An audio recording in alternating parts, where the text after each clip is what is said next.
Shalom, shalom, shalom, shalom, peuple de Dieu. Shalom, libota na nzambe. Shalom, okil mobimba. Shalom, esika nyonso ezwami biso. Na pesi biso nyonso mbote na ya shalom lisusu. Mokolo yenga, mokolo kitoko, mokolo malamu, mokolo topusanaka liboso na nzambe. Pona kotatola kombo na nzambe. Pona kopesa ye merci, pona kopesa ye matondi, pona kopesa ye lokumu.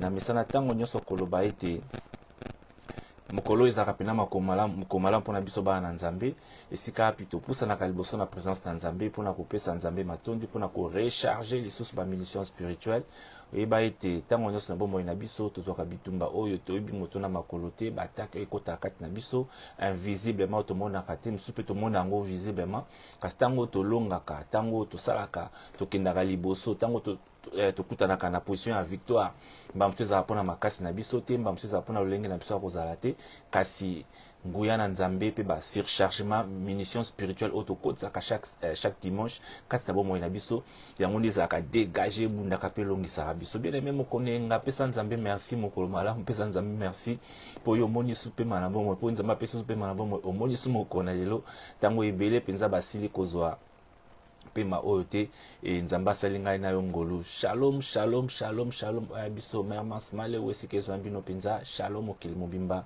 partage sango tinda sango mikili na mikili ntango na biso mayanga esili kokoka ntango na biso mabonde esili kokoma mpenza bongo na cantique na biso toujours oyo tokobeta na après-midi na lelo et pendant le temps tozo partager tozo tina basango pa ndeko nyonso te tanga mayanga esili kokoka po te moko na moko ako rejoindre biso kolo apambola biso kolo asa biso bolamu et tobandi ko partager toujours na sima cantique oyo cantique mo kitoko penza et mbandi ko na biso Jérémie Mwamba Nzambe asa biso bolamu alléluia tobandi ko partager tobandi ko partager tobandi ko partager tobandi ko partager tobandi ko partager alléluia.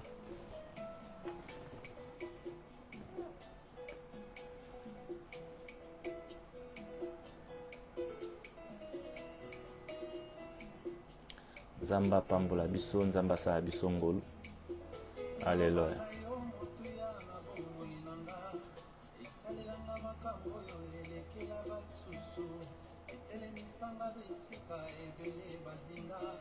ekotisanga bisiki bango bazobundana mpo nasengi te liloba na yo epesi ngai yango aya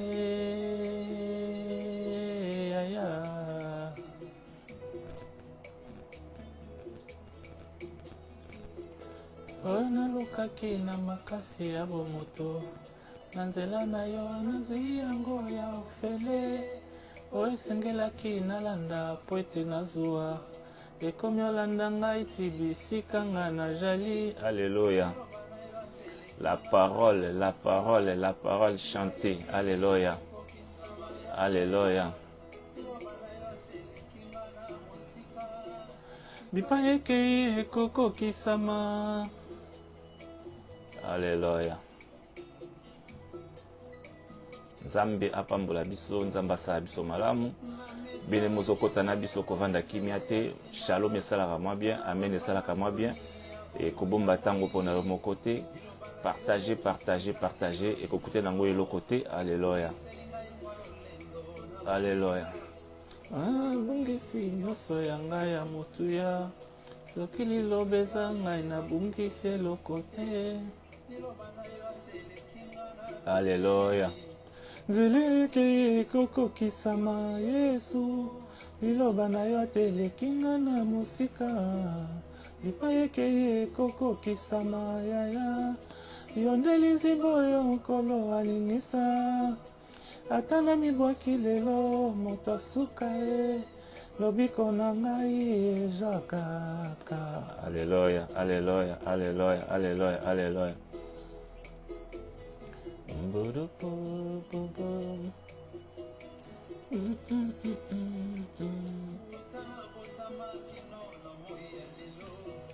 nzambe oyo akomi akosaka te se yo yesu liloba na yo sikoyo ekobonga te soki ekokisami nanu te alléluia alléluia alléluia alléluia nzambe asala biso bolamu nzambe asala biso ngolu maloba na yo elobama na bomoi na biso ekokisama yango ezonge epai na ye. Alleluya. Alléluia, alléluia, alléluia. Nzambe apambola biso, nzambe asala biso bolamu. Alléluia, alléluia, alléluia. Alléluia. Atana mibwaki lelo moto asuka ye, lobiko na ngai eza kaka. Alléluia. Mwasi akobota na pasi, mwasi moko te abota na koseka, liloba na yo ateleki nga na mosika, bipai ekei ekokokisama. Alléluia, alléluia. Nzambe asala biso bolamu, nzambe asala biso ngolu, nzambe apambola biso na après-midi na lelo, kolo azala na biso. Alléluia, alléluia, alléluia.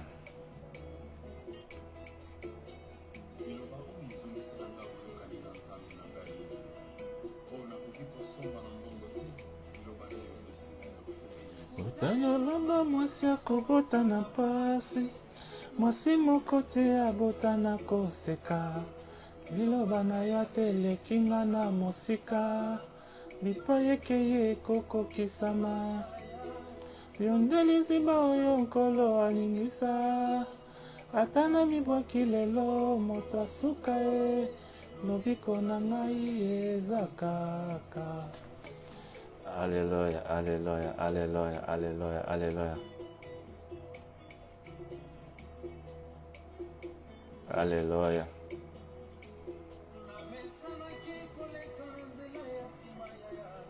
Pona bomba masoni ya bomoi na ngai, liloba na yo ekisinga lelo liboso Yesu e. Ata nabungisi nyonso ya ngai ya motuya, nzela liloba eza ngai nabungisi eloko te. Alléluia. Liloba eza ngai nabungisi eloko te. Alléluia, alléluia. Yo nde liziba oyo nkolo alingisa utakala, ata na mibwaki lelo moto asuka, lobiko na ngai eza kaka e. Alléluia, alléluia. Nkolo asala biso bolamu, nkolo asala biso ngolu. Mwa 2 minutes tokoti na mayanga na biso. Partagez, partagez, tango zana biso. Alléluia. Alléluia, alléluia. Nzamba pambola biso. Mwasi moko te abota na koseka, liloba na yo ateleki nga na mosika, bipai ekei ekokokisama yaya. Kolo alingisa, ata na mibwaki lelo moto asuka ye, lobiko na ngai eza kaka. Alléluia, alléluia. Nzambe asala biso bolamu, nzambe apambola biso, nzambe asala biso ngolu.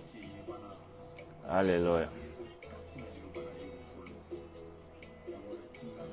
Alléluia. Alléluia.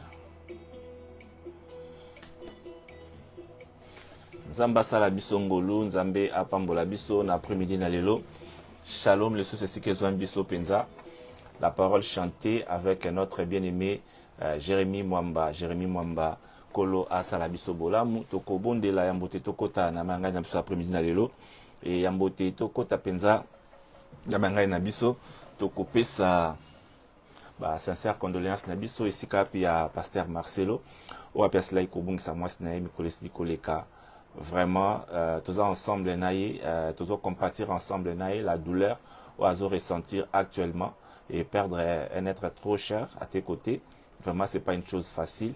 Vraiment, le sambo na biso a été nzambe asala ebola, nzambe asala ngolu a fortifier, a pesa makasi na bana ba côté les ba ko za debout toujours nzela nzambe esila ko silate pour ça nzambe sila ko silate na bomoi na bango ba continuer ko ça toujours ezaki volonté nzambe car l'Éternel asaka ngulu na moto oyo alingi e zaba sali ngulu na lolenge na ye nzambe aza na bango bien aimé tokobondela tokota programme sama yanga nya premier lelo topesi nzambe lokumu topesi merci pona pe mabomo pona bozalisi nyonso oyo asali kati na bomo na biso nde na lobaki na bibandeli ete toyebi ete ko kokutana so na mokona lelo bonde l'ensemble ezaloko eza facilité pe dépendra pe na volonté na biso te ezaka kangolo na nzambe nzamba sali biso bolamu abateli biso apesi biso opportunité na royal boso na présence na ya solo tozaki na batongo bisika na biso respective kasi moyenge beni ataso akali na tongo akoluka na midi alia akoluka pe na pokwa alia tala bile ya pokwa encore siliko pesa biso na premier na yelo na nzela maloba na ye to bondeli na kombo na Yesu Masia kolo to pesi yo lokumu to pesi yo masanjoli to pesi yo nkembo mokokisi na bilaka oza nzambe na bomoi mobateli ya solo osali biso bolamu lisusu na après-midi na lelo opesi biso makasi opesi biso pe ma seigneur de gloire tala topusani liboso na présence na yo mpona kokumisa kombo na yo mpona konetola mpona koloba ete oza mokonzi ya bakonzi éternel des armées yawe na likolo na se na mabele ti na se na mai kombo moko te ekokani na yo nzambe moko te akokani na yo moko te akoki kosala oyo osaka kati na bomoi na biso tala topesi yo masanjoli lisusu na après-midi na lelo toye komitika kati na maboko na yo mokonzi toye kotika temps oyo kati na maboko na yo papa zala na biso emona biso lisusu liboso na présence na yo mokonzi tobeli makila na Yesu Masia esila kosopa na kati na bomoi na biso elimbisa biso na maso tosalaki epesaki yo lokumu te mpo yo olobi kati na maloba na yo nzambe na nguya ete losambo oyo ya moto ya masumu eza lokola makela manzanza na matoi na yo nkolo tolingi ete losambo na biso na pokwa na lelo ya solo nkolo ezala agréable na matoi na yo mokonzi tika ete makela Yesu Masia epetola biso nyonso tosalaki epesaki yo lokumu te papa na bomoi na biso epetwama na kombo na Yesu Masia tobeli molimo mosantu molimo na nzambe azwa esika kati na biso apesa biso sagesse intelligence pe discernement ya maloba na ye afin ke maloba oyo tokoyoka na après-midi na lelo ezala maloba na motuya maloba na nzambe ekota na mitema na biso etika biso kimia te etungisa biso ti tokoyeba kotia kati na misala kondima na biso papa mpona maloba na yo emata soif de ta parole yawe evanda kati na biso lokola koleka nyonso na bomoi na biso maloba oyo molimo mosantu nabengaka mokonzi ya milimo nyonso azwa maloba oyo mpe akomisa yango aux extrémités de la terre afin ke ame moko oyo eza na soif de la parole et se retrouve mpe ebika na kombo na Yesu Masia totelemeli nguya nyonso bokeseni oyo eza plan ya ennemi na après-midi na lelo mpona blocage yawe afin que maloba oyo et désengloutir peuple na ote nzambe na nguya na yo et accompagner maloba oyo esika nyonso kokende na oreille nyonso yango ekokota papa et retentir pas comme une autre parole lokola parole oyo ya nzambe avec toute puissance tokomisi yo yawe tosanjoli yo topesi yo lokumu natiki moko na après-midi na lelo oyo nyonso akolanda biso natiki bango na maboko na yo nzambe na nguya molimo na nkolo evanda kati na bango discernement na papa epesamela bango na après-midi na lelo totelemeli oyo nyonso ezalaki plan ya dongolo miso na bomoi na biso na mayanganya lelo torendre yango nile sans effet na kombo na Yesu Masia nzambe apambola biso nzambe asala biso bolamu nzambe asala biso ngolu na kombo na Yesu Masia tosili kobondela shalom lisusu esika ezwami biso shalom na bandeko bazokota deja shalom na oyo biso ndeko mwasi mama mère Mance Maleo oyo anga ndeko mwasi oyo shalom lisusu na mama Geneviève Malonda oyo biso molongani shalom lisusu na oyo biso ndeko Papa Elize kuna na régie esika ezwami yo na mosika shalom oyo biso ndeko Jena Isai Hachem eza ensemble nzambe apambola bino ensemble mobimba nzambe azala na biso et ovandi kimia te tango za na biso vraiment shalom esalaka moi bien amen esalaka moi bien et kopesa mwa mbote esalaka moi bien loba nzambe soki bimi awa et tuti motema na papa kotika ngo kimia te na lobaka tango nyonso tango tolobaka amen elingi eloba ete ainsi soit-il tango liloba nzambe esili kobima tango yo lobi amen liloba na ekokisami na bomoi na yo alors décision etikalaka ya nzambe décision alaka ete nzambe alobi ainsi soit-il l'autre jour ainsi soit-il na lolenge nyonso oyo nzambe ye atrasaka makamu na ye nkolo apambola biso nkolo asala biso bolamu nkolo asala biso ngolu shalom mama Tennessee Malonda esika ezwami bino mpenza Tennessee mavinga nzambe asala biso bolamu nzambe asala biso ngolu bien aimé tongai topartage na mwa lombango mpenza maloba na nzambe oyo nkolo apesi biso na après-midi na lelo e na régie soki bozoyokanga mpenza bosali biso elembo afin que biso te basu ko démarrer kasi na maloba oyo nkolo apambola biso nkolo asala biso bolamu bien aimé lelo tenga tolobila na oyo etali soif de la parole de Dieu ya solo maloba oyo nkolo apesaki biso ngo uta mposo oyo na ba méditation na biso journalière ya solo ezaki prévu te toloba maloba oyo na mokona lelo et thème sous la Pessabiso semaine passée, mais l'Éternel a changé et a voulu assez que nous parlions de ce thème aujourd'hui. Alors, thème où tu parlais, Lélo, ils allaient soif de la parole de Dieu. Pour ça, na yetu soki na benga ngonzala na lokota lingala, pour ça ya maloba nzambe. To utiliser ka terme au Bible lobi soif de la parole de Dieu. Amen. Soif de la parole de Dieu, soif de la parole de Dieu. Bien aimé le mot soif, surtout bito ki na ba définition na ngone ya mopote ba ko comprendre ngo penza illustration malam penza. Bien le mot soif na lokota li français ba lobi sensation, esa sensation correspondant à un besoin. À un besoin de l'organisme. Hein?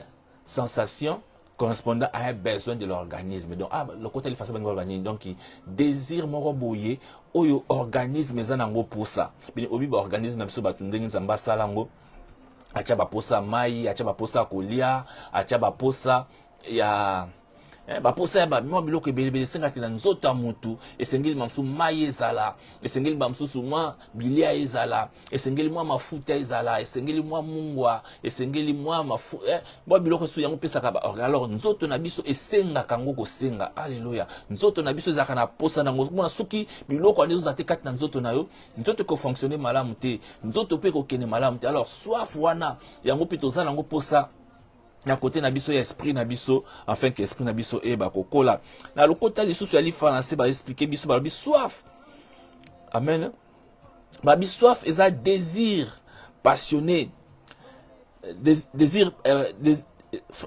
soif est un désir passionné impatient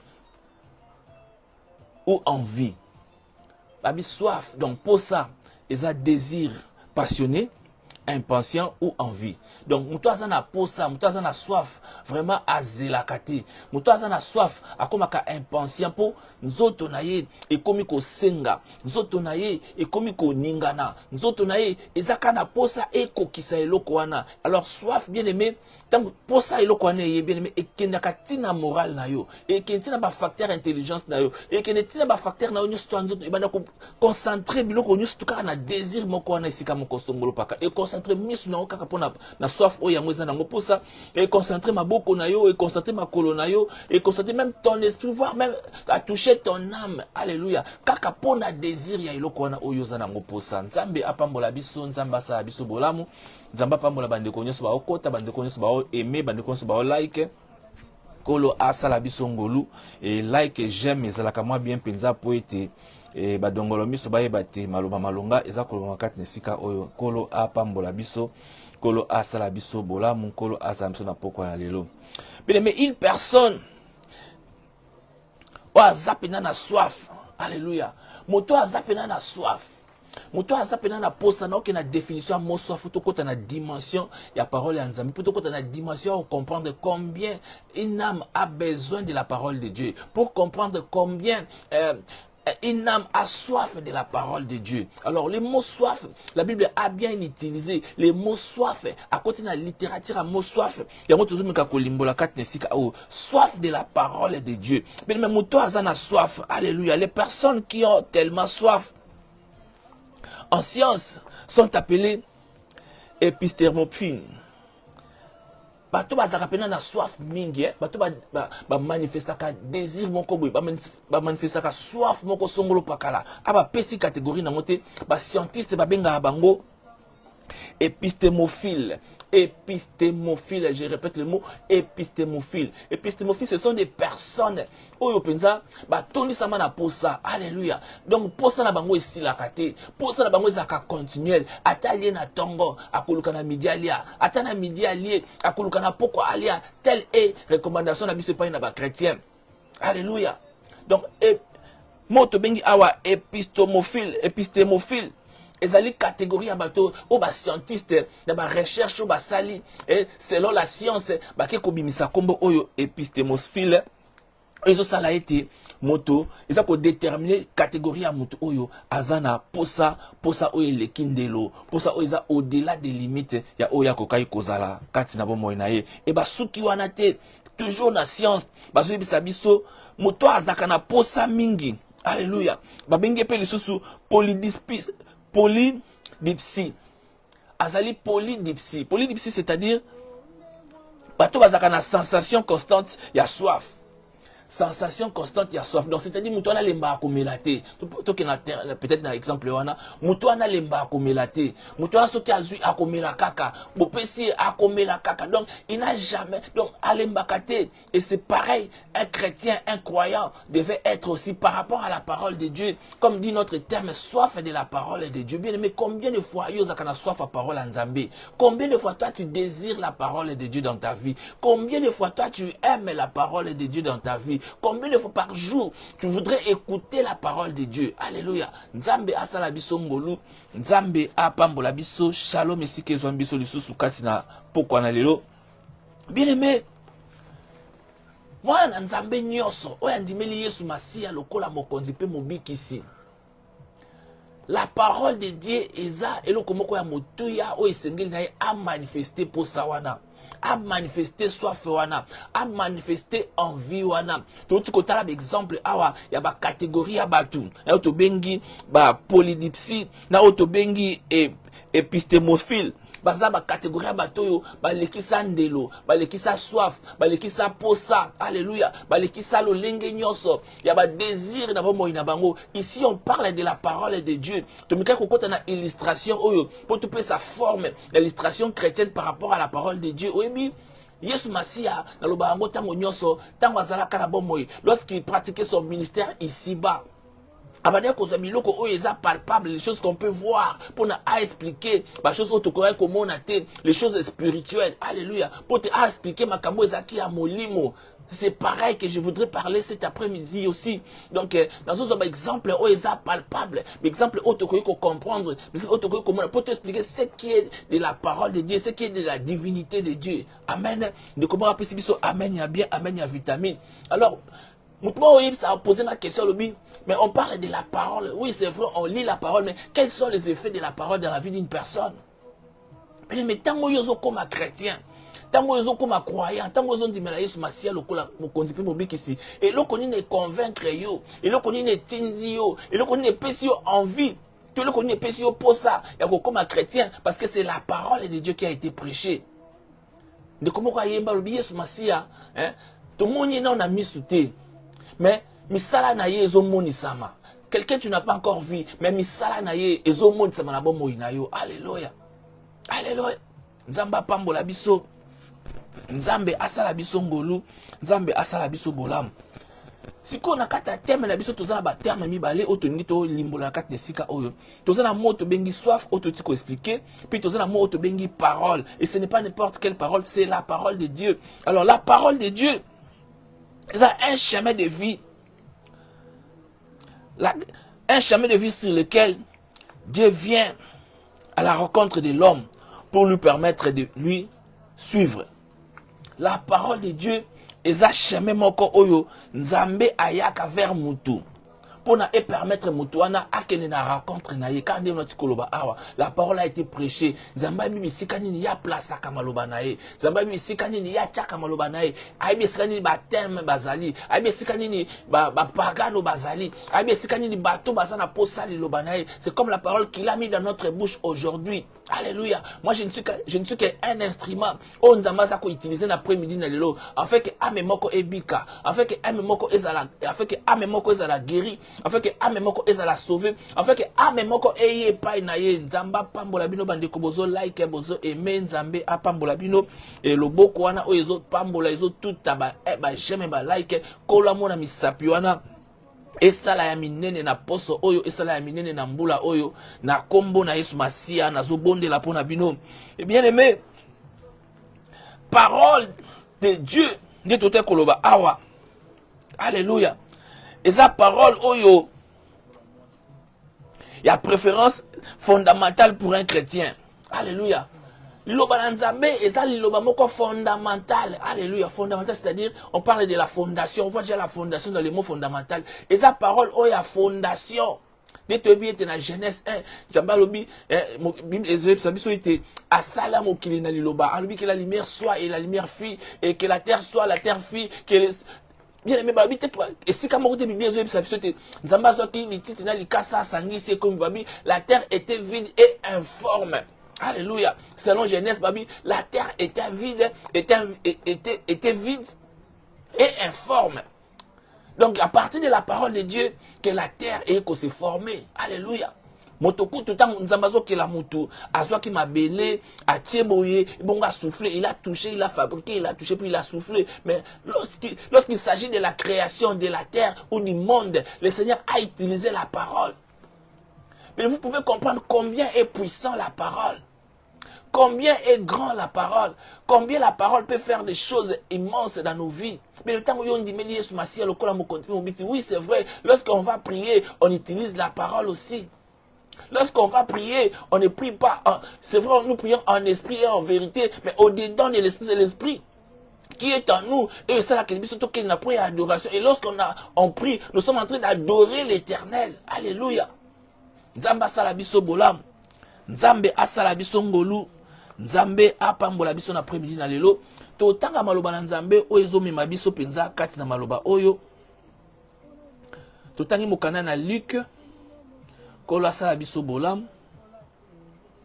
Kolo asalabiso ngolu. To tangi mokana na Luc, mokana na Luc. Alléluia, alléluia. To tangi mokana na Luc. Mokana na Luc 10 38 et na 42. Kolo apambola biso ezaki partage na biso ya poso oyo na méditation. Alléluia. Nzamba sala biso bolamu, Nzambe azala na biso, Nzambe apambola biso. Totangi Luc 10 kobanda na eteni ya 38 tokiti bongo tina eteni ya 42 kolo azala na biso. Bon, tobanya wata na 34 poto kenango na moi na compréhension ya la parole de Dieu. Je lis au nom de Jésus. Il s'approcha et bendant ses plaies et y versa de l'huile et du vin. Puis il le mit sur sa propre monture, le conduisit à une hôtellerie et prit soin de lui.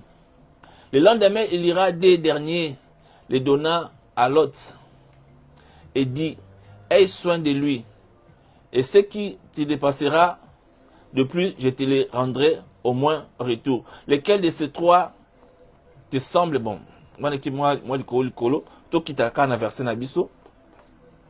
Comme Jésus était en chemin avec ses disciples, il entra dans un village et une femme nommée Marthe le reçut dans sa maison.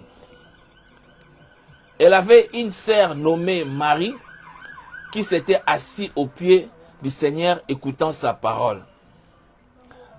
Marthe, occupée à divers soins domestiques, survint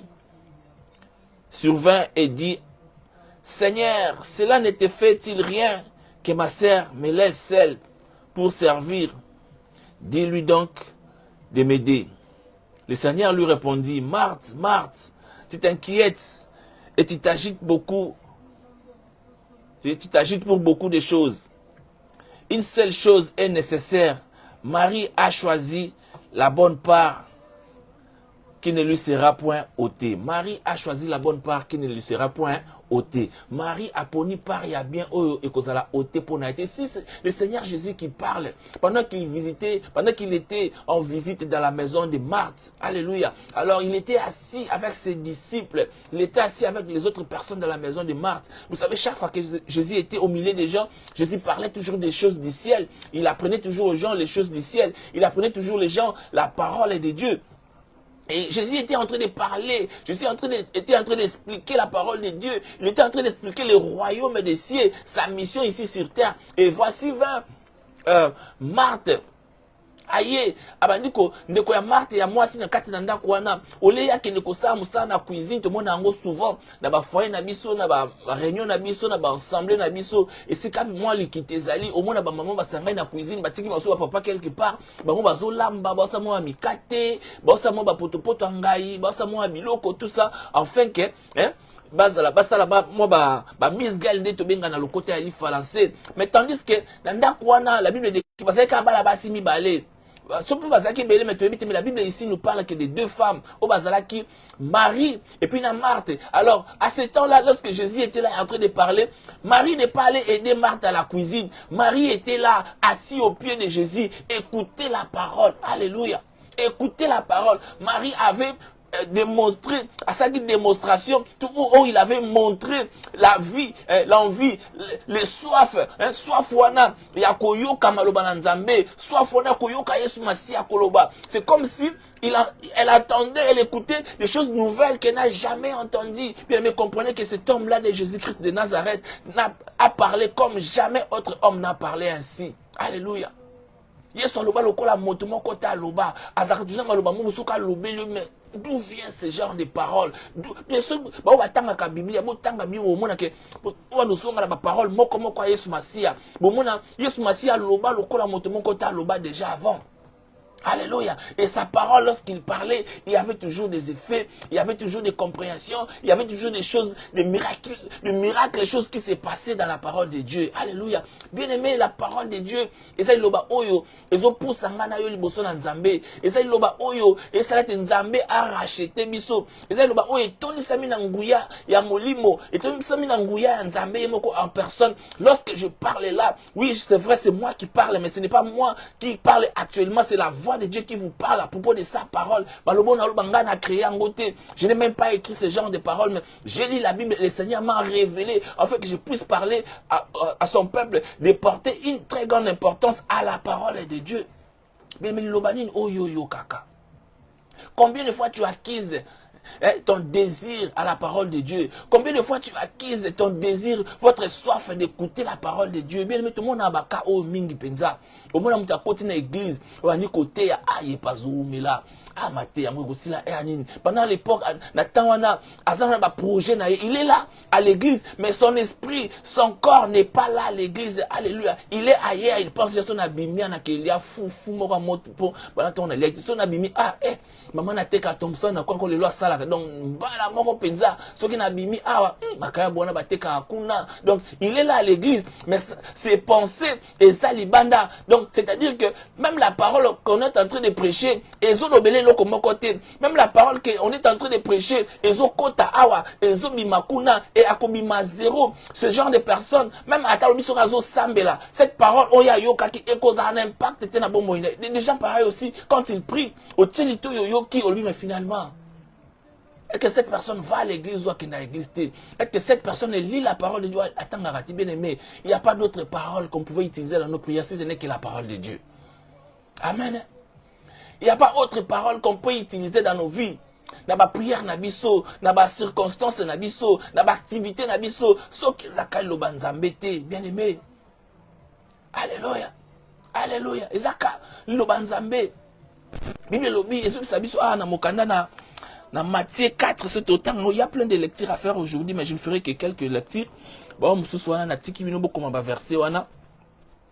Boke ko tangango, de na loba tango nyonso. Et mosala nzamba ko loba awa kasi bino pe bozwi yango boke susu ko tanga ngo lisusu. Alléluia. Nzamba sala biso bolamu, nzamba sala biso ngolu, nzamba asala biso bolamu. Ah bazo bisa biso Jésus après avoir Matthieu 4 na bandi on était il y a 2, après avoir jeûné 40 jours et 40 nuits, et il a eu faim. Le tentateur Satan approchait de lui. Si tu es fils de Dieu, ordonne que ces pierres deviennent de pain. Jésus répondit, tout comme la partie Nabiso, Jésus répondit, il est écrit, l'homme ne vivra pas de pain, seulement mais de toutes les paroles qui sortent de la bouche de Dieu, de toutes les paroles qui sortent de la bouche de l'Éternel selon d'autres versions. Alléluia. Na maloba nyonso ekobima na monoko na Nzambe, Nzamba pambola mama mermance. Alléluia.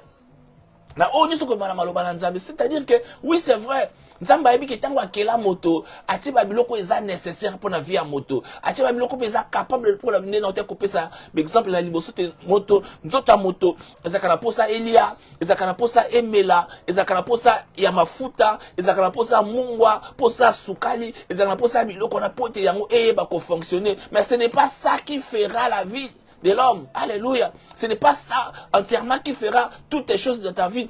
La Bible dit que l'homme ne vivra pas. Ça, c'est le Seigneur lui-même qui parle. Ça, c'est Jésus-Christ qui parle. L'homme ne vivra pas du pain seulement. Hein?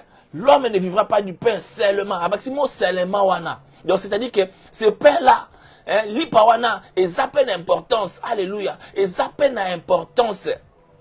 Et ça a une importance. La vie à moto, c'est nécessaire. Faut pas le négliger. Faut pas négliger partie wana. Et ça a une importance. La vie à moto. Mais, de toute parole qui sort de la bouche de Dieu, de toutes les paroles, à part li pawana, à part miliawana, kasina liloba nyoso, alléluia. Oye kobima na monoko na Nzambe, Nzambe apambola onde kodani mabumba kuna na mboka Turki, Nzambe apambola biso asa biso bolam. Alléluia. Alléluia. C'est ça. De toutes les paroles qui sortent de la bouche de l'Éternel. C'est que Nzambe morazoloba awa, Yesu Masi morazoloba awa, l'homme ne vivra pas seulement du pain, hein, mais de toutes les paroles qui sortent de la bouche de l'Éternel. C'est que yo parole à Nzambe ozoango ndengeni. Parole à Nzambe ochango esikani na motema na yo. Parole à Nzambe ochango esikani na bomoi na yo. Est-ce que tu as au moins le temps de lire la parole de Dieu? Oui, c'est vrai, je peux lire la parole de Dieu ici. Oui, c'est vrai, je peux lire un verset biblique ici. Mais yo ozoango ndengeni. Alléluia. Des fois, vous savez, chrétiens, tous à niveau de négligence, mon koboye. Moi, quand il a un verset, depuis que tu aussi ça, si tu comme dimanche, on est roya, tu as un verset à t'envoyer ça. Donc, cet homme de Dieu, attends, il va verser mon bouillé. Oui, c'est vrai, il a expliqué, mais laissez-moi aussi lire. Il va pas comprendre. Peut-être que le Saint-Esprit te donnera encore plus de révélations en regardant la soif aux anango. Là, ceux qui les soif n'a évité le côté mais en regardant soif comme ivoirien. Alors, en regardant soif oyo zanango, il y a en profondeur. Alléluia. Oui, je vais ouvrir une parenthèse encore dans ce message parce qu'on parle de Jésus-Christ. Comme ça, Yesu Masi azo tambola na ba ekole. Yesu Masi, quand il était en foule, il prêchait, il parlait en foule et tout et consort. À un côté, azo te apé batou. Mais à un moment donné, Jésus se retirait aussi. Alléluia. Lorsqu'il s'est retiré, il s'est retiré avec quelques-uns, avec quelques personnes. Alléluia. Je crois que j'ai prêché ça il y a quelques années. Il s'est retiré. Oui, maintenant, c'est ma catégorie à ma chrétien. Ma catégorie à ma tout à posa loba ya Nzambe. Abandé qu'on s'est retiré na batu musu pembeni. Alors, soit s'est retiré batu musu sur pembeni. Bato ba comprendre qui maloba Nzambe te. Tant Yesu Masi bando était en public, il revenait en catimini. Na tant Yesu Masi azo qu'on s'est retiré wana. Pour batu na kaya ba question. Seigneur, tu as dit que l'homme ne vivra pas du pain seulement, mais de toutes paroles qui sortent de la bouche de l'Éternel. Dernier les paroles qu'on veut faire vivre moutou. Ba jara ba question wana. Et le Seigneur Jésus était là pour expliquer, pour donner les détails. Et ces détails-là, oh Yesu Masi yabano pesa, yabano ko faire vivre âme yabande kwana, yabano ko kolisa su kondima bande kwana, yabano su ko rapprocher bande kwana liboso na Nzambe. Et ce n'est pas fini par là. Son ce petit groupe, il se retire encore dans un petit groupe, lui seulement avec ses serviteurs. Et ses serviteurs aussi, et reposer les mêmes questions. Alléluia. C'est-à-dire, pourquoi reposer les mêmes questions? Pourquoi une personne a pour la deuxième fois, pour la troisième fois? C'est parce qu'il a envie, c'est parce qu'il a soif de la parole de Dieu. C'est pourquoi il a soif d'écouter Dieu. Alléluia. Nzamba pambola mama Geneviève Malonda. Nzambe apambola bino. Amen. Kolo asalabiso bolam. Kolo asalabiso mbolu. Alléluia. Alléluia. Yesu Masia. Un jour aussi, tangazo tambola ka na basali na ye. Alléluia. Wana tutanga on a lu que combien?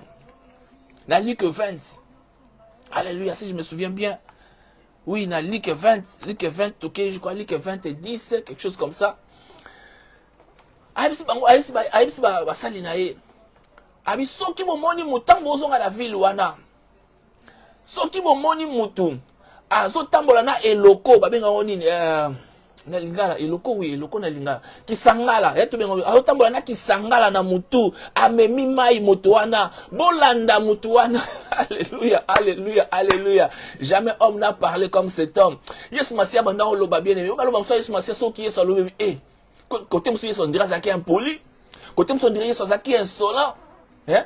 Côté mso on dirait Yesu. Donc il parlait d'une manière ou d'une autre. Et souvent sa parole était en parabole. Alléluia. La parole de Dieu, soif de la parole de Dieu. Alléluia. Yesu Masia lobi soki bomoni mutu ao tambola, lo tambozo na village wana bo kende. Omoni mutu ao tambola, azolekana amemi cruche. Hein? La Bible l'appelle cruche, mais biso na linga tu bengango amemi ki sangala to eloko ya mai na mutu bolanda mutu wana. Mais pourquoi bolanda mutu amemi mai na mutu? Pourquoi bolanda mutu amemi mai na mutu bien aimé? L'eau c'est la vie. L'eau, c'est la parole de Dieu. Alléluia. L'eau, c'est la vie, bien-aimé. Maï eza maï abomo. Obi nzambe tanga zokela mokili. Hein? Akeli maï, alors que la lumière soit, que la lumière fille, que les eaux, et banana likolo, et kitanase, et les kakunanase. Il a créé les eaux. Il savait pourquoi il a créé les eaux, bien aimés. Maï, otobenga kaza d'importance à motuya, katabo inabiso. Maï, Yahweh, et bien aimé, maï soki. Osaeli maï tende to ah okoza na soif akomela nzoto na ezo senga ngo ezo réclamango il faut mela maï alléluia maï to sukolaka maï to lambelaka maï to saela ngo makambebele ainsi ici on voit l'image de la parole de Dieu par rapport à l'eau aussi l'eau wana ezala maloba ya nzambe bien maloba ya nzambe sa yango ozana vite maloba nzambe sa yango esike ezate maloba nzambe sa yango na bomo na yo tu es nul tango ndimeli Yesu Masia lokola mokonzi pe mobikisi un chrétien total un chrétien en 100%. Oui, c'est vrai, il y a des catégories de chrétiens, mais une personne qui se fait un vrai chrétien, alléluia, azamoto oyo, la parole de Dieu, ezelo kwa motuya ponae. Prenez le temps à méditer la parole de Dieu. Prenez le temps à lire la parole de Dieu. Prenez le temps à connaître, à s'approcher de Dieu à travers sa parole. Alléluia. Nous, comme sous une église, il y a un bien-aimé qui a maintenant fait sa témoignage. Non, c'était moi qui témoignais quelque chose qui m'est arrivé à l'église. J'ai témoigné, j'ai parlé de la part de Dieu et tout et consort. Et c'est bien-aimé, après l'équipe me dira, ah, il y a mon zambango, asalaka et panabino. Alléluia. Alléluia. Il y a mon zambango, asalaka et panabino. Pourquoi? Tu as l'église bisonyoso. Tu es au bon de la bisonyoso. Tu es au temps à malobalanze, toujours qu'à enseignement bisonyoso tout. Mais quelles sont nos attributions? Quelles sont la part de l'importance auto apporte à la parole en Nzambé? Quelles sont l'importance autant bazoteya ochaka mutema na esikani na maloba na Nzambe ozo angondeni na mutema na yo? Quelle est la considération oyo pesa kana maloba na Nzambe? Bien-aimé, Bible lobi maloba na Nzambe tango ozo yokango ezobotsa foi et botsa kondima kati na yo et kolisa ko bien. Mais quand tu as la foi oko déplacer ba montagne, mais foi ne ko ya ndenge ni po yo déplacer montagne. Faut ne ko ya ndenge ni po déplacer ba barrière. Faut ne ko ya ndenge ni po te yo o tinda o kabola mai na mibale. Alléluia. Lokola ndeko mo kayibi ah lokola lipa akabola mai biteni mibale. Alléluia. Alléluia. Alléluia. Alléluia.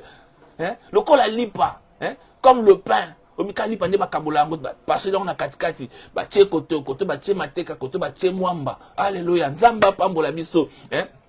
Mais il faut avoir la foi. Il faut aller koyakaka na maloba nzambe. Lorsque nous prions, bien aimé, tu peux dire oui Seigneur, pambolanga parce que yo lobi, tosuka toujours parce que yo lobi. Parce que yo lobi. Amen. Parce que yo lobi. Qu'est-ce que la parole? Il y a la parole en Nzambe. Il est toujours derrière ces paroles pour te dire comme il s'en accomplissement parce que y a Nzambe na bomoy. Alléluia. Il y a autant de bonde de la bien-aimée. Oso peut sa importance na parole en Nzambe. D'abord, premièrement, avant que na bonde la nan, il faut lire. Quand il lit, oui, maloba en Nzambe, il y a un peu sa abisso pour ça sambela. Maloba en Nzambe, il y a un peu sa abisso maloba ko sambela. Pour ko sambela, il y a un approche abisso en Nzambe. Il y a une communication abisso en Nzambe. Il y a un li solo to sola kana Nzambe. Au sambela en public, au sambela en catimini, au sambela caché, au sambela entrer fermer la porte ainsi dit la parole. Mais c'est ça qui nous approche de Dieu. Mais on sambela ni sotangi maloba Nzambe te. Bano yebisa Nzambe ni.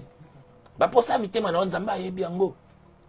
Alléluia. Et qu'est-ce qui va motiver Dieu à faire la demande au yozo pesae? Qu'est-ce qui va motiver Dieu à kosala na biloko yozo sengae? Qu'est-ce qui va motiver Dieu à kokisela posa motema na yo? Alléluia. Tu dois démontrer le désir, tu vas démontrer la soif, ko démontrer pour ça wana ya koyoka liloba na Nzambe pour ça moi ko ya ndenge ni ntango zo tanga maloba na Nzambe cette approche obitango stopper ça ka opesi verset biblique mo ndena utopesa awa utopesa verset moko to continue na mwamba mpena Amos. Alléluia. Alléluia. Alléluia. Tu sais des fois quand je lis la parole de Dieu attends ngotanga verset moko au moins les yeux chapitre mbimba point ti aussi ça mbala moko. Alléluia. Nzamba sala biso bolam Nzamba sala biso ngolu ndeko amoni yango akomeli biso ngo mbang penza.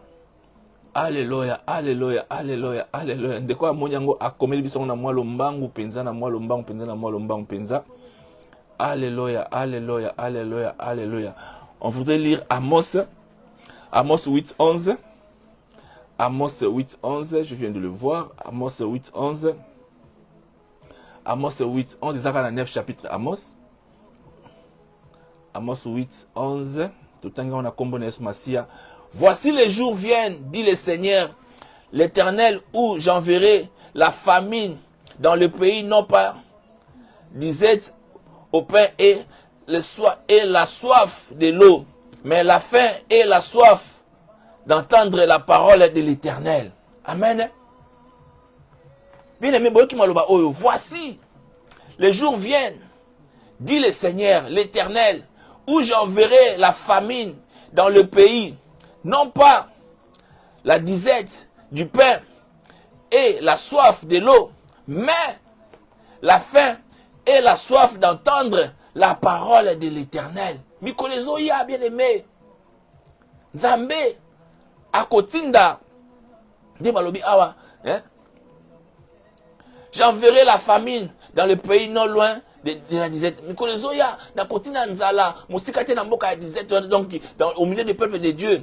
Nzala ngo bien aimé ezala biloko kolia te, ezala biloko komela te, kasi ezala nzala ya liloba. Bien aimé, nzala ya liloba. Cette parole dit beaucoup.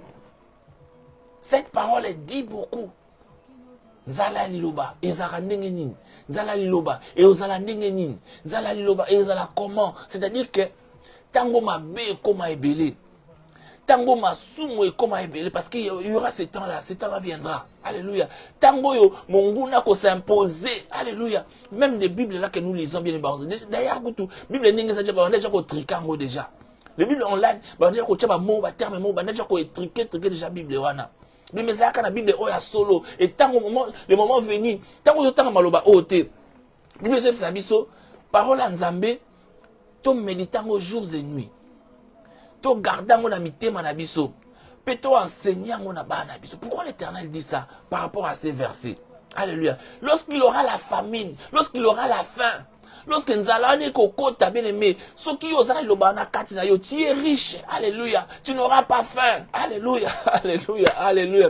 La parole de Dieu. Maloba nzambe za kitoko bien aimé. Maloba nzambe ezalaka bien. Maloba nzambe et pour ça abiso na plénitude na bon nzambe. Maloba nzambe et transforma ba vie na biso. Maloba nzambe et change kabomo ya moto. Bien aimé yozo yo kanga. Tcha importance de l'obanzambe. Et si kanyo se zoa mieux, si kanyo se maloba o ezo kende. Et si kanyo se parole o eko retentir na sambele de moli o mo santo moli mo nzambe a précédé biso, a accompagné maloba oyo e kende e kota mozindo. Alléluia. Na ame moko o yasa na posa, na ame moko e touché e bouleversé ba envie liloba e tonda e va na kati na motema na ye. Alléluia. Nzamba sala biso bolamu. Nzambe asala biso ngolu. Nzambe azala na biso. Alléluia. Alléluia. Alléluia. Alléluia. Alléluia. Alléluia. Alléluia. Mais pour ça, pour les croyants, devrait être autant plus que les désirs qui expriment une épouse à son époux. Mais pour ça, il faut les kakutu pour ça. Il y a désir oyo molonga ni a cause na ngona molonga ni na ye. Alléluia. Désir à liloba oyo ezala koleka. Désir oyo commerçant cause na par rapport à bénéfice. Alléluia. Oui bien aimé commerçant. Na mutu na ezala ka bénéfice. Alléluia. Mutu ateka ka bien aimé. Okolobele nyoso koloba. Mais yo mona ka bénéfice. Okoyele ba biloko soko sala. Yo mona ka bénéfice. Alléluia. Azalaka wana azozela ayoka amona bon intérêt na ngana kata lisolo ezani na kata makambo to beta awa ezani désir na ye asala bénéfice. Alléluia. Alors la Bible nous recommande que désir liloba nzambe d'abord mo ina biso ele kaposa ya onyo sto koza nkata mokili. D'ailleurs la Bible zo yebisa biso to s'attacher na biloko mokili ote, to s'attacher na babia mokili oyo te. Alléluia. Alléluia. Alléluia. Alléluia. Tout s'attacher na bien mokili oyote. Tout s'attacher na biloko mokili oyote. Alléluia. Kasi tout s'attacher na liloba. Tout s'attacher na makambo nzambe. Tout s'attacher na biloko o nzambe azo sala kati na bomo ina biso. Alléluia. To pesi nzambe merci. To pesi nzambe lokumu, to pesi nzambe masanjoli. To tangi verset asuka. Ya mboto longa kati nesika o 1 Pierre. 1 Pierre 2. Alléluia. 1 Pierre 2, 1 Tina 13, 1 Tina 3. Alléluia, alléluia, alléluia. 1 Pierre 2. 1 Pierre 2, on était ni à Yamboti na Sukakuna. Je lis au nom de Jésus. Rejetant donc toute malice et toute rise, la dissimulation, l'envie et toute maldistance. Désirez comme des enfants nouveaux nés les laits spirituels pour enfin que par lui vous croisiez pour les salis. Si vous avez goûté que le Seigneur est bon, approchez-vous de lui, pierre vivante, rejetée par les hommes, mais choisie et précédée devant Dieu. Désirez comme des enfants nouveaux, nés, les laits spirituels et purs, afin que par lui vous croisiez les saluts. Désirez, désirez comme des enfants nouveaux nés. Bien mais obi mwana wa botami sika. Azakana posa libele. Azakana posa mwana soka bandi kolela soka bien aimé aoyo kayote. Oningisi bébé nana beti yo banzembo na so kitisi ozongisi obwaki liko bien aimé soka li ameli libele te soka ameli miliki te akoyo kate akolela jusqu'à akozwa miliki oya za nango posa bo ya komela nzamba zo biso to désirer lobana na lolenge wana alléluia to désirer parole na lolenge wana to za na soif ya parole na lokola mwana oyo abotami sika azana posa komela. Oui, c'est vrai, même si tu as grandi, ce lait devient comme votre nourriture. Alléluia. Bani kolia ba aliment solide. Alléluia. Moi, na ba na miliki azomata muke, c'est pareil comme un chrétien. Quand tu es né de nouveau, on va nommer la miliki, la miliki, la parole de Dieu, on te met un enseignement, exhortation, service de prière, bloc on a pour et nourrir yo, et nos côtes ça, munitions, et nos paix ça le lien sur et petit à petit il devient mûr, alléluia, petit à petit il grandit, petit à petit au communicolo bien aimé nous autres, notre témoignage. Un jour je pouvais me mettre devant le peuple de Dieu et parler ainsi, bien aimé. La timide, alléluia. Je ne savais même pas, je ne savais même pas, alléluia. Mais lorsque la parole de Dieu est venue dans ma vie, bien aimé, et j'ai commencé à acquiser cette soif, j'ai commencé à acquiser cette envie, et voilà où je suis en devenu aujourd'hui, bien aimé. Il n'est pas encore trop tard pour toi. Il n'est pas encore trop tard pour toi. Je sais que na monde lelo oyo otoza munguna acha ba distraction ndenge na ndenge munguna acha biloko ndenge na ndenge ataka ba téléphone na biso na ndeza boy pendant que tu es en train de lire la parole de Dieu au moins image moi mutaka le bimi pa bandi ko bineke mais yo otaka lo balanzambe o lukino po mona image yango te obengi yango pete sina ezaki même pas na makanisa na mutuna yo alléluia. Mais pendant que autant que parole dans Zambé, au moins image moi mimi amutakala to yeke komoko boy, to ya chocolat mo boy, le canipan. Après le le monde est méchant bien aimé. Publicité à chocolat. Bien aimé publicité à chocolat to ya biscuit. Mais na kata publicité à chocolat ba che mutakala na kati. Et ko sala nini? Alléluia. Et ko sala nini publicité à chocolat ba che mutakala na kati. Publicité à biscuit ba che mutakala na kati. Et ko sala nini? Mais tout ça c'est pour te distraire. Alléluia. C'est pour que l'on la dimension aux bonzambé, c'est pour que l'on esprit na yo, ko dévier esprit na yo, la présence en zambé, ou côté ça, ba côté mutakala, ce qu'on a pris dans tes bien-aimés. Tant que pour la réserve, au cliquant au lingotala, on est le connaît les quand on coach on côté, au bossa malo balanzambé. Tant qu'on sait ce lingozongoka, de kosongolo pakala bengi. Alléluia. Abimiso déjà la dimension, bandi ko kende para au KIP et na tanga ngota sima na bien aimé okokoma ta 3-4 jours tanga maloba nzambe te. Soyons vigilants bien aimés. Le temps est proche. Makambo yeso aloba na Biblia ya moyo komi komoni sama. Et komi komoni sama, boze la te que tremblement de terre salama. Boze la te que mabele likolo comme na cessé comme likolo. Bozala tiki bomona o bomona pela ba jabulu pela alléluia bomona ba jabulu na misu penza bien mais il se manifeste déjà ba bomba masusu te on les voit comme ça bible bito yi ba ngata na misala ba on continue ko se cacher mais leurs œuvres ezo monisama alléluia. Il y aurait un moment donné to mona wana ba dessin animé bana bazo faire croire bana ba jabulu na ba dessin na biloko les réel alléluia alléluia alléluia alléluia. Nzambe asala biso bolamu. Nzambe azala na biso. Boulio mo santo et continuer ko kamba biso. Demeurer toujours à la présence de Dieu. Demeurez toujours na kati na iloba nzambe bien aimé. Et l'autre côté longolo musika iloba. Ba chrétien de foi, to tanga maloba nzambe te. Ba chrétien de foi, to koma koyoka kaka mosala na lobi et les serviteurs qui sont risés bien aimé. Il y a des vrais, il y a aussi des faux parmi les vrais, il y a aussi des faux, il y a des loups vêtus. Alléluia. Na poso balati poso yankoi poso bankoi balati poso ya meme. Alléluia. Lokola basali malamu kasi baza basali mabe kota na sekuna okokuta ba mateya mususu yango te. Alléluia. Okuta ba mateya mususu yango te ba maloba mususu yango te ba mauvais pratique. Alléluia. Mais yeba oza vigilant de nini.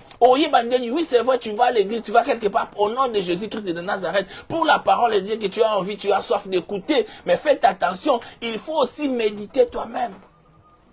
Tanga pe maloba nzambe oyo, maloba oyo ekopesa yo connaissance, maloba nzambe oyo ekopesa yo intelligence, maloba oyo ekopesa yo discernement. Lorsqu'un homme de Dieu est en train de parler des choses qui sont fausses, où il se cache derrière la parole, bien aimé, l'éclaircissement de la parole de Dieu que tu as lu, et retient quatre dans discernement.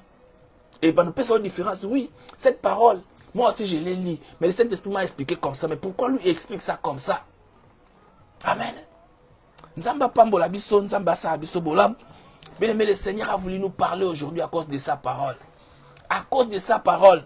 Donnez l'importance à la parole de Dieu. Donnez l'importance à la parole de Dieu. Et ne donnez pas seulement l'importance, mais considérez la parole de Dieu et mettez-les en pratique. Alléluia. Comment mettre la parole de Dieu en pratique? Alléluia. Posez-moi parenthèse, mais il n'y a plus le temps. Nzambasa Abisongolu, peut-être dimanche prochain, la parenthèse ou comme la prédication. Comment mettre la parole de Dieu en pratique? Ndeni bachaka maloba nzambe na musala na misala pomo nango ekokisama. Yahweh totanga maloba nzambe, le Seigneur a dit et le Seigneur a dit, oui c'est vrai, Seigneur a lobi mais comment ba musu ba bazaka opambo na loba nzambe, basu bazaka opambo matin na loba nzambe. To chaka maloba nzambe na pratique ndenge ni, bachaka maloba nzambe na pratique ndenge ni. Alléluia. Nzamba pambola biso, nzamba sa biso bolam. Pour na posa lelo to suka awa et va verser biblique to pesa kina ya mbukuna ezali Luc 10 32 à 38 à 42, Matthieu 4 1 Pierre 2 1 à 3, Amos 8 à 11 8 11 et 2 Timothée ototangi yango te mo bokotanga tala banda kuna bino kuna 2 Timothée 2 10. Ezotala soma loba ya Nzambe, sa parole est une lampe à nos yeux. Eza lumière na ba sentier na biso. Pe maloba nzambe eza mwinda na miso na biso. Soko zo tanga maloba nzambe omona. Alléluia. Omona. Alléluia. Okomona bien aimé. Yemoko na Biblia alobi yango na Psaume 119 et 105. Alobi yango la parole de Dieu est une lampe à nos yeux. Eza mwinda na miso na biso. Bien aimé, soko zo méditer parole en Nzambe, soko zo tanga parole en Nzambe, bien aimé, il y aura la lumière dans tes yeux. Tu verras là où il y a l'obscurité, toi tu verras parce que tu as la lumière dans tes yeux. Là où il y a quelque chose de sombre, toi tu verras parce qu'il y a la lumière de Dieu dans tes yeux. Alléluia. La parole de Dieu alobi eza lumière na ba sentier na biso, pardon, j'allais dire eza lumière na ba sentier na biso. Bien aimé, soki oza maloba na Nzambe place ozo tia matambe na yo, ozo mona bisika nini ozo nyata, ozo mona bisika nini ozo tambola. Comment demeurais-je aveugle? Comment demeurais-je aveugle? Naïba komona te naïba kotambola. Aussi longtemps je lis la parole de Dieu. Bien aimé, demandez toujours l'éclaircissement, demandez l'éclairage. Tanga Psaume oyo 119 banda ko tiango na misala. Alléluia. Chako ndima na yo kati na liloba la Nzambe okomona ngo okokisama. Alléluia. Nzamba pambola biso, nzamba sa biso bolam. Tokomi na suka mayanga na biso tokobondela nkola sa biso bolam kolo aza na biso. Totiki poso oyo na maboko na Nzambe, maloba o na maboko na Nzambe tobondeli na kombo na Yesu Masia. Kolo topesi yo lokumu, topesi yo masanjoli, topesi yo nkembo. Totiki tango o kata maboko na yo, totiki maloba o na maboko na mokonzi. Zala na biso, bomba biso, Seigneur mon Dieu mon roi. Makila Yesu Masia, ezwa esika kati na bomba na biso et protéger biso à tout égard.